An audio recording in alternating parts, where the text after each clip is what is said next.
Hey, what's going on YouTube land? It's your boy TJ and welcome to my YouTube channel, Wrestling Nostalgia, where I give my reviews on the WWE shows and PLE events. And today we are going to be reviewing NXT February 20th, 2024. So let's just go ahead and get right into it, right? So we start off with the NXT North American Championship match. And I'm wondering, so we just gonna start in the ring like no entrances? Like, they going back and forth and, swinging. And, of course, with Lexus King being a shorter guy, a smaller guy compared to Oba, which is like 6'4" or 5 or something like that. Like, it was a hard-hitting match. I remember towards the end of the match, Mr. Stone comes out and he all like, "Now I gotta give me some too." So he comes out in the match, and I remember midway, Alexis King is like going back and forth with this big giant Oba. All of a sudden, he just gets out the ring, just boom. I was like, yo, I don't know why I laughed so hard on that, because it was just so unexpected and random. Like, he just, oh yeah, so you want to be out here, huh? Bam! And I was like, oh. So yeah, that's what you get. You get punched in your mouth. So back in the ring, they going back and forth. Oba all of a sudden hits like this little thing where he puts them over his shoulder and then just hurls them. Hits a powerbomb, 1, 2, 3.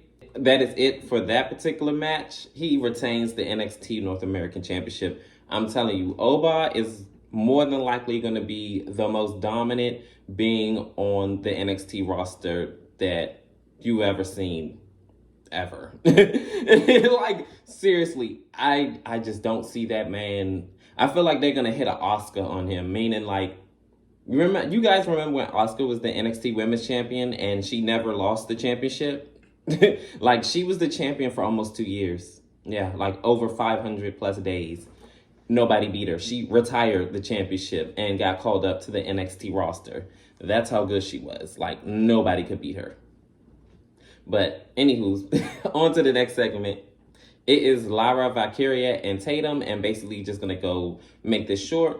They have a conversation. Lyra says that if you, Tatum, stay in the back, I have a special incentive for you. All my championship matches going on, I need you to be in the back. So she's all like, anything for you. This is gonna be so hard for me to do. Oh my gosh. I'm like, okay, Mickey James 2.0. Yes, you're crazy. Sit down in the back. You're not needed. Sorry. In this next segment, it is Braun Breaker and Baron Corbin celebrating their NXT Tag Team Championship win. They're going back and forth about, oh, who knew that, like, after it started from No Mercy and we were beating the heck out of each other, we'd be Tag Team Champions. And then they were going back and forth and who won and who beat who and all this other stuff. So then out comes Chase U. They basically calling their shot and they won the Tag Team Championship shot. Out comes Axiom and Frazier and they won a Tag Team Championship #1 contender spot. So then that's when Ava comes out because they're basically all in the ring, all, discombobulated, like. And I remember before we get to Ava, right, Braun Breaker was all like, oh, well, we don't make, this more seems like a you guys type of thing, so we have other better things to do, and we don't make the championship matches, so we're just going to go ahead and we have better things to do. Goodbye, peace out. So Ava comes out and she says that basically, you're right, you guys don't make the #1 contender match, I do. So tonight, later on tonight, it is going to be Axiom and Frazier versus Chase U for the #1 contender spot. So that ends that segment right there. Next. In this next segment, Roxanne has an interview and basically she's going off about how she is tired of like these random main roster girls coming in taking a spot. Like, she was happy and Ren reminds her a lot of herself, and right now in my jaded phase, and I hope that Lara is watching my match, Lara and Shotzi, because I'm for sure watching yours. So we're gonna see like how everything turns out, but I don't know about you guys, but for a hot minute now, Roxanne looks like she's in her jaded era and that she is out for everything that she feels that's owed to her. So we're just going to see like how everything turns out with that. So with her match coming up next, it was Roxanne versus Ren Sinclair. This match was relatively short. This definitely solidified her heel turn. They were going back and forth. It was kind of a one-sided like deal. To end the match, Roxanne hits her Pop Rocks maneuver, and then she was all like, nope, I want to tap her out. She ends up doing the crossface. She taps out almost immediately. She does not let go, and she is definitely in her heel bad gal era. She's ready to take over NXT, so we're going to see how everything pans out with that. In this next match, it's Brooke Jensen versus Josh Briggs. This was a pretty hard-hit slobber knocker of a match, like Jim Ross, the legend, would say himself. Oh my goodness, it was a very hard-hitting match. A couple of things that stood out to me is when Brooks wound up throwing him out the ring and they was like going back and forth. And then all of a sudden he throws him over the barricade and was all stomping him out. I was like, oh my goodness, don't kill him, man. He was all beating on him and everything. Josh Briggs hits like a choke slam. And I'm thinking the match was over, but it was a 2 count. And then I just remember he just had, Kool-Aid running down his mouth. Y'all know what I'm talking about. Like, I can't say the actual word because of YouTube. So he ends up hitting like 2 clotheslines, 1, 2, 3. Josh Briggs wins the match. This match was pretty there. It was mid to me. I mean, don't get me wrong. Like I said, it was like 2 particular spots that like kind of stood out to me. But other than that, this match could have been like at a main event thing, or WWE Superstars or whatever that particular show that's like only like an hour that starts before like the Raw or SmackDown tapings, the actual official tapings. So yeah, that's that. In this next match, it is JCJ and Ariana Grace. This match was pretty like there, to be honest. This is another one that could have been like at WWE main event or Superstars. It's one of, I don't know what it's called anymore. I stopped watching like a minute ago, probably like 2 years. But anywho, it was pretty back and forth, like a couple of chain wrestling a little bit and swinging and things like that. But to end the match, Jasmine Nix. So once JC had threw Ariana out of the ring, she was all like, oh yeah, what's good? So as the referees turned around, I guess she's asking Thea to like hit her from the back. And this was like throughout the match, like she kept like trying to ask her to, go heel for me a little bit. And she's all like, huh, me? What? I'm just such a good girl. What do you want me to do? So Jasmine is all like, girl, move. And then she just bam. And then she just, then she tosses Ariana back in the ring. And then she just hits like a big little bam, like a forearm thing or whatever on her. In her face, and then 1, 2, 3, she wins, and then it looks like she's kind of iced out Thea Hill because she's all like, yeah, you're not one of us. We're the bad girls. Like, take your goody two-shoes ass over there. So that was that for that segment. Just looks like to me that Thea Hill's gonna be iced out, and I don't know. I think JC is about to strike out on her own. I mean, she just doesn't have a good track record with women. In this next segment, it is a promo with Carmelo Hayes, and basically he's going down a memory lane with Trick Williams, where it all started in the barbershop. They used to get their hair taped up and everything, fresh little lineups and things like that. And how he feels that Trick Williams kind of snaked him because he wanted the number 1 spot and Melo is the number 1 spot. So he should have stayed number 3 or 5 or whatever the number he said. And he told Trick that basically wherever you are, just stay where you are because there's no place for you. Dragunov, look, if you ain't talking about the NXT championship, we ain't got nothing to talk about. I know you want a match with me, but get in line, basically. It is Chase U versus Exion and Fraser. This match was pretty decent, to be honest, like a really back and forth match. Couple of high-flying, death-defying moves and a lot of chain wrestling and everything like that. This was actually kind of a classic, low-key. Andre and Duke actually ends up winning this match. They are, I guess, like the number 1 contenders for the NXT Tag Team Championships.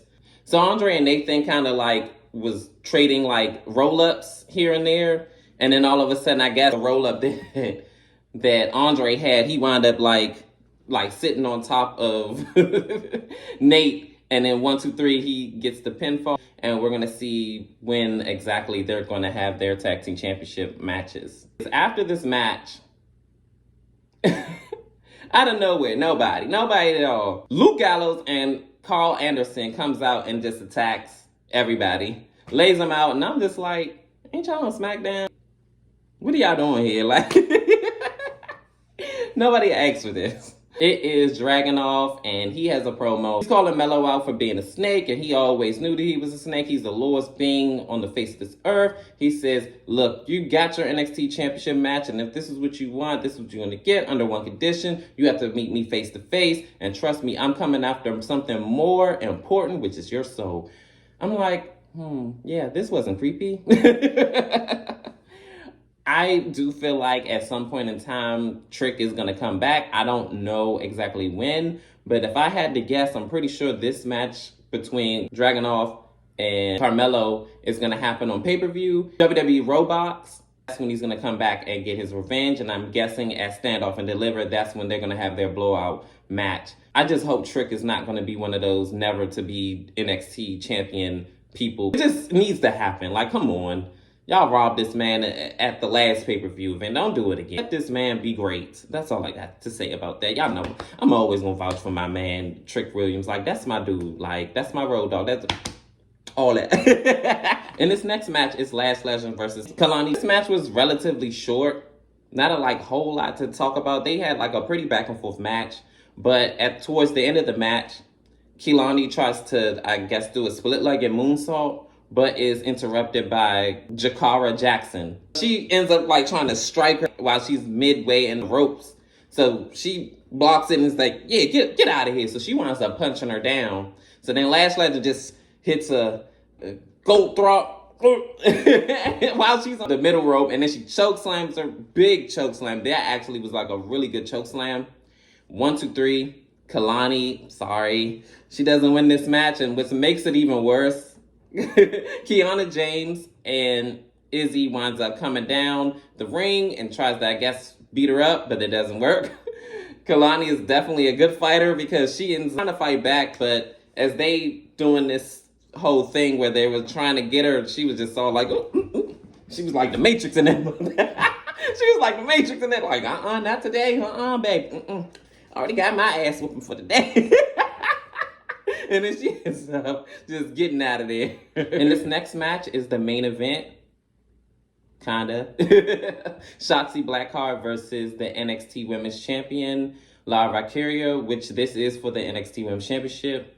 They had a pretty standard back and forth match. They exchanged wrestling chain holds, pinfalls, near falls, should I say. I believe towards the end of this particular match, this is where Shotzi hurts her knee because she went and did a pretty awkward looking DDT outside of the ring apron, and I guess she must have landed on her leg wrong. Due to Shotzi sustaining an injury, the match is called off. So Ava comes out and says, look, we promised you guys an NXT championship match, even though Shotzi cannot continue. This is now an open challenge. Lash Legend comes out. They have a pretty back and forth match. It was pretty decent, I'm not gonna lie, but I kind of felt like she was filler because of the fact that Shotzi was injured. I'm pretty pissed, to be honest, at the fact that Lash lost. Yes, I'm just gonna go ahead and say it. She did. She hits her big boot, she hits her choke slam, and she kicks out. Lara does.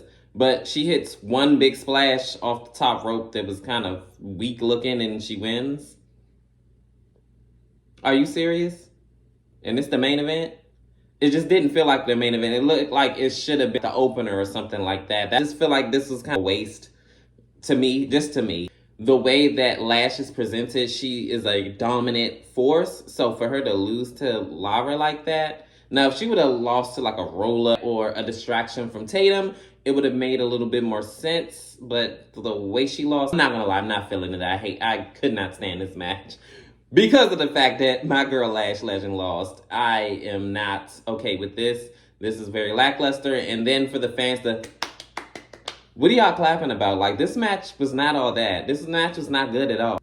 I'm gonna be honest with you guys. I was not really feeling this NXT show. I just was not here for it at all, to be honest. It could have been a lot better. There were some matches that I did like, some segments I did, and a lot I hate to say that I really didn't care for, but overall, no. It was a no for me. It is a no. But anyways, comment down below. Let me know, how did you feel about NXT last night? Did you feel like it was good? It could have been better? What? Just let me know, comment, like, share, subscribe, help me build my channel and all that good stuff. And I'm going to be pumping out this content consistently as much as I can. Thank you. Have a good night. TJ out.